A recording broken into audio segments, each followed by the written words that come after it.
for writing teacher Kal Wagenheim, who has compiled this book of prisoners' writings, Inside Out, Voices from New Jersey State Prison. And I gather you're going to read to us at least one sample. I can read one brief poem. Marvin Mays, who's one of the older inmates there, wrote this poem. He's written several stories here. It's called "Gotta Be Careful Where You Plant Your Feet." All tears ain't weeps. All closed eyes ain't sleep. So you gotta be careful where you plant your feet. Your homeboy was gleaming, riding low and leaning, getting crazy money, and his hustle was screaming. Jump in, gee, I'm gonna teach you how to be a real smooth operator, just like me. Hit you off with a package, showed you how to move. You started clocking crack, not taking your butt to school. Your tutor, mentor, your first homeboy, the one you thought was all that and more. Then the bust came down, he wasn't around. You screamed for his help, he couldn't be found. Now you feel like hell, 'cause he won't go your bail. Words on the street that he's got your girl. Now your days are dull, at night you can't sleep. From day one, you gotta be careful where you plant your feet. I don't think you have a hip-hop career ahead of you, Cal, but that was pretty good. And that's consistent with what the Star Ledger said, 187 pages of regret. At least that one. It sounds like here an older inmate is trying to preach to younger folk to go straight. Yes, in fact, the reason I chose the title for this book is the Hispanic Americans for Progress inmate organization. They published at their own expense a magazine called Inside Out, and it was at their own expense, and they printed a few hundred copies every few months, and they would have these magazines sent out to schools, inner city schools for kids at risk. And most of the articles in here were preaching about don't mess up the way I messed up.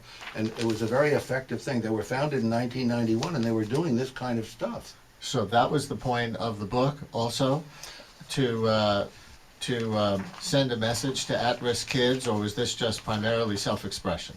Well, I think it's a double reason. I think any young man who reads this book is going to learn, it's certainly not fun being locked up in prison, but they'll also see there's a lot of talent in the prison. And the sad thing is it costs $40,000 a year to house and feed each inmate at the Trenton State Prison. There's 1,800 of them.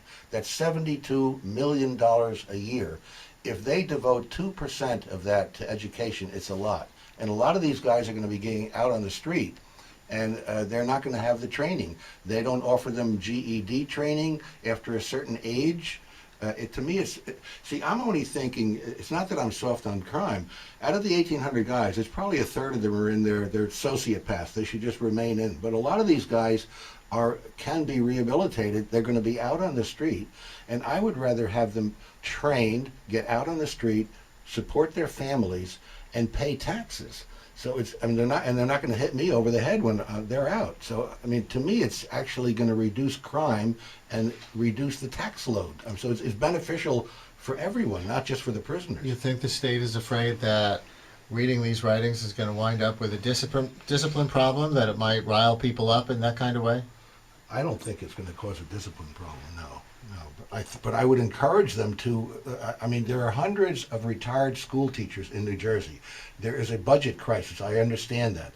If someone would reach out and simply urge these teachers to come into the prisons to teach, they could teach education, English, math, vocational skills, and it would be very, very good for the inmates. It would be good for New Jersey as a whole. It wouldn't cost New Jersey a penny.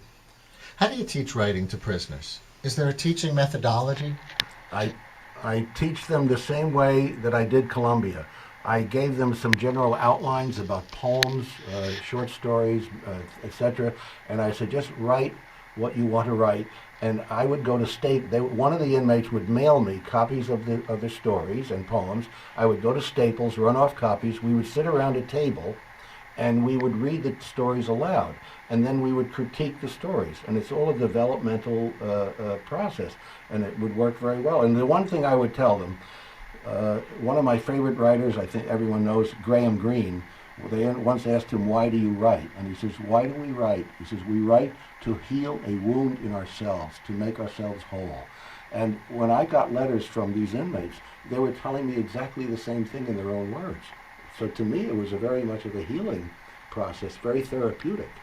Do you have a lot of prisoners proclaiming their innocence in their writing? When you go through a prison, you don't always hear 99% regret. You often hear how people were set up and the system isn't treating them right and stuff like that. I know that exists, but not a single one of the guys there ever did that to me. Never told me that.